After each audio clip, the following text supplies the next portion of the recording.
Now in this last portion, we'll talk about the autonomic nervous system and the difference between the sympathetic and parasympathetic fibers. The autonomic nervous system is part of your peripheral nervous system, and this is the one responsible for all of the unconscious behavior, or your visceral activity of the blood vessels, the heart, so things that are related to homeostasis, your response to stress. So things that we really pretty much have no voluntary control over, the responses that come from the different body parts and so on, that is under the control of your autonomic nervous system. So what are the general characteristics? Well, they still have a sensory afferent neuron and motor efferent neurons. The motor efferent neurons, in this case, will be going to either smooth muscle, cardiac muscle fibers, or to glands. And we have sympathetic and parasympathetic divisions. So the sympathetic division, that's the division that prepares the body for a fight or flight situation. And it's most active under things that are stressful and under emergency situations. While the parasympathetic division is considered nicknamed the resting and digesting division. So that is the part of the nervous system that'll take over when we're ready to, just sit down and relax, or after a meal in order to help increase the secretions of the digestive system and help the digestive process. So this parasympathetic is more active under non-stressful conditions. Most of our organs actually receive input from both, so they would be getting fibers from both the sympathetic and parasympathetic. But again, according to the situation, so if we're in a time where it's after a meal, the parasympathetic will be sending impulses while the sympathetic will not. So even though they get impulses or input from both divisions, they are usually not acting at the same time. Now for the nerve fibers. So remember when we were talking about, just the voluntary system or the somatic pathway, where we had one sensory neuron, maybe yes or maybe no, an inner neuron, and then a motor neuron. So we only had one motor neuron in the somatic pathway. In the autonomic pathway, it's a little bit different. We still have that one sensory neuron, okay, but the motor neurons are two. So we have motor neuron number 1, and then it relays at a ganglia with motor neuron number 2. So we name them a preganglionic neuron and a postganglionic neuron.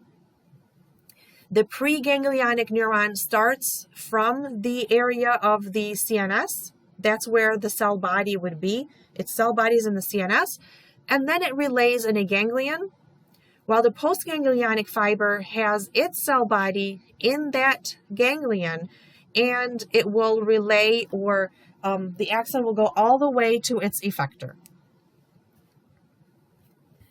The sympathetic division, that arises from the thoracolumbar area. So remember when we were talking about the spinal nerves, we said the branches, we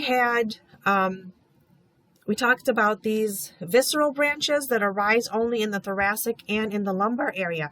Well, this is what we were talking about.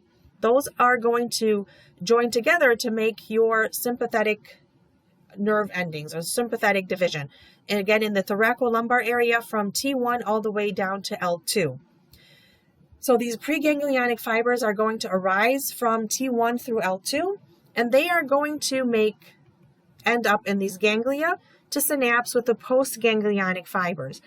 These ganglia, because they kind of look like a chain, they're known as the sympathetic chain. The chains, or these little beads, connect together through these fibers, and this whole line is known as the sympathetic trunk. So there's one on the right and another one on the left. And here you can see the preganglionic fibers coming from the thoracolumbar area, and then they relay in the ganglia. These are your that's your sympathetic chain. And then the postganglionic fibers that are, again, carrying your sympathetic information to the different viscera. Okay, so again, sympathetic comes from the thoracolumbar area, and the ganglia Sometimes there are more than one ganglia, so you do see here that it's relaying again. Okay, but we really don't want to get into too many details at this point. We just need to know that at least there are 2 neurons, and we're going to stick to kind of like those 2 where we have a pre and a postganglionic neuron. Because these ganglia are close to the spinal cord, so the preganglionic neurons are short, where the postganglionic neurons are long in order to reach their effectors. Now for the parasympathetic division, those come out from the craniosacral part. Cranial, notice that we're saying cranial, not cervical. So from the cranial area, these are going to be parts of some of the cranial nerves. So the cranial nerves that carry preganglionic parasympathetic fibers are the cranial nerve number 3, going to the eye, cranial nerve number 7, or the facial, and cranial nerve number 9, or the glossopharyngeal. Also cranial nerve number 10, known as the vagus. So 3, 7, 9, and 10. So 3 and 7 is 10, okay? And then you would just want to add that 9 in there too. So that's your cranial part. The sacral part would be coming from the spinal levels of S2, 3, and 4.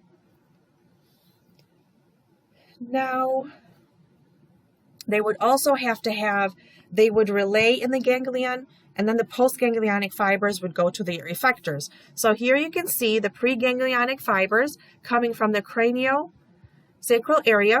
So from the cranial area, again, they'll be carried on cranial nerves 3, 7, and 10, and we'll add in 9. Remember, 3 plus 7 is 10. We'll just have to add that 9 in there. And then from the sacral area, from S2, 3, and 4. Those, again, are your preganglionic fibers.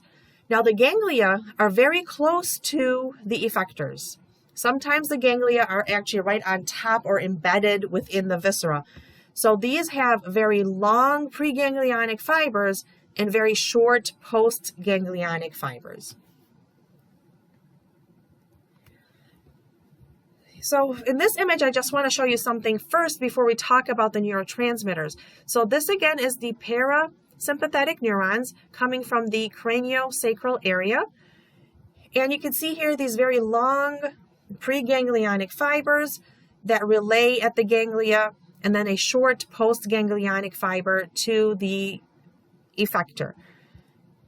In the part on the bottom are your sympathetic neurons coming from the thoracolumbar area. So your preganglionic fibers start in the thoracolumbar area.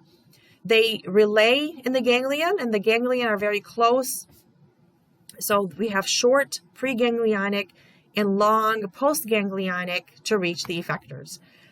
There is a little tiny exception, isn't that always the case in science, where the preganglionic fiber that reaches the adrenal medulla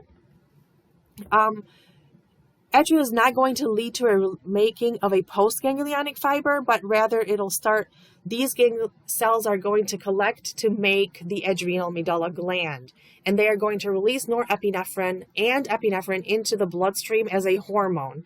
Okay, so that is kind of just a modified thing to know about the sympathetic fibers. Now, because we have lots of neurons and lots of synapses, well, we're going to need neurotransmitters to relay these messages. Sorry about that, folks. To relay the messages from one nerve to the next, or from the nerve to the effector. So within the autonomic nervous system, all of the neurotransmitters are acetylcholine, with the exception of the postganglionic sympathetic fibers. Those depend on norepinephrine. So if you're talking about the neurotransmitter between the pre and the postganglionic fiber in the parasympathetic pathway, that would be acetylcholine. Postganglionic, the neurotransmitter in the postganglionic parasympathetic and the effector, that is also acetylcholine. But the neurotransmitter in the case of postganglionic fibers to its effector, that is norepinephrine. So again, in this whole autonomic nervous system, your neurotransmitter is acetylcholine, with the exception of the post-ganglionic sympathetic fibers. Those are going to release norepinephrine. Okay. Now, the fibers that release acetylcholine are known as cholinergic neurons. So your cholinergic neurons are your pre- and post-ganglionic parasympathetic and the pre-ganglionic sympathetic. While the adrenergic neurons are only the post-ganglionic sympathetic neurons. Now, how do we terminate the action of these neurotransmitters? Well, acetylcholine can be decomposed by an enzyme known as acetylcholine esterase enzyme, while norepinephrine is going to be sucked back into, kind of like a vacuum action, sucked back into the neurons. And there's also an enzyme that breaks it down, and that is known as the monoamine oxidase enzyme, or MAO enzyme. Now, all of the autonomic nervous system, it is involuntary, but it does have a boss. Okay, so they are controlled mainly by the hypothalamus. It regulates the visceral activity, like regulation of body temperature, hunger, thirst, water, and electrolyte balance. The medulla is going to regulate the cardiac, so the heart activities, the blood vessel activities, and respiratory activities. And that's why, again, injuries to the medulla oblongata are considered fatal, because you have really lost control over these activities. The limbic system and the cerebral cortex are going to control our emotional responses to different things. So let's say that we're hungry. The hypothalamus is stimulating, or will, because of homeostasis and because of our survival skills, are going to kick in, okay, this is considered an area of stress. So the sympathetic nervous system is going to make us look for food or hunt for food. But our response, our emotional response to hunger, is under the control of the limbic system and the cerebral cortex, which is pretty much something that we can control. So are we going to cry because we're hungry, like little kids would do? Or have we learned that, if we're hungry, we could just go to the fridge and get something, or maybe go to a restaurant and buy us a meal? So your limbic system and cerebral cortex, those control emotional responses, while the actual feelings of hunger and thirst and so on are under the involuntary control by the hypothalamus. Lifespan changes that happen to the nervous system in general, actually our neurons start to kill themselves through a process known as apoptosis, actually even before birth. And the apoptotic phenomenon is only going to happen to those nerves that are really developing incorrectly. So it's kind of like reprogramming our cells.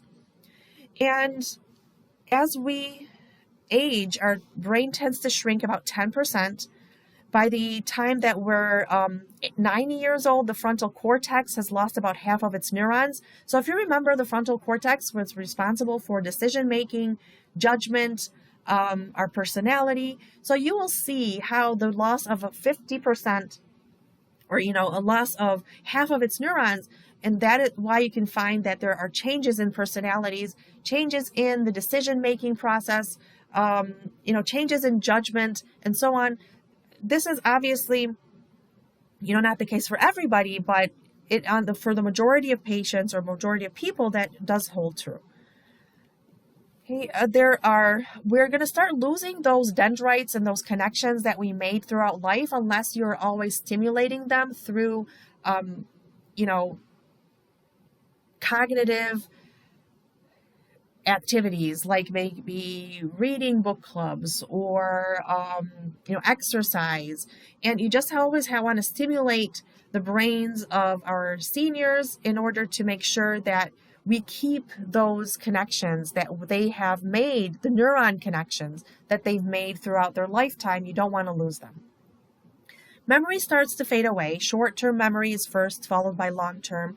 The reflexes start to slow down, and then when it reaches a certain point, that's when you say, well, maybe driving would not be a good thing. It might be a risk for you and for others. So reflexes would have to be always evaluated. There's always an increase of risk of falling due to the loss of balance and change in sleeping patterns. So if you've worked in a nursing home, or if you've dealt or have somebody, in your social life that is aging, okay, they will tell you that their sleeping patterns have changed. Now this concludes this chapter.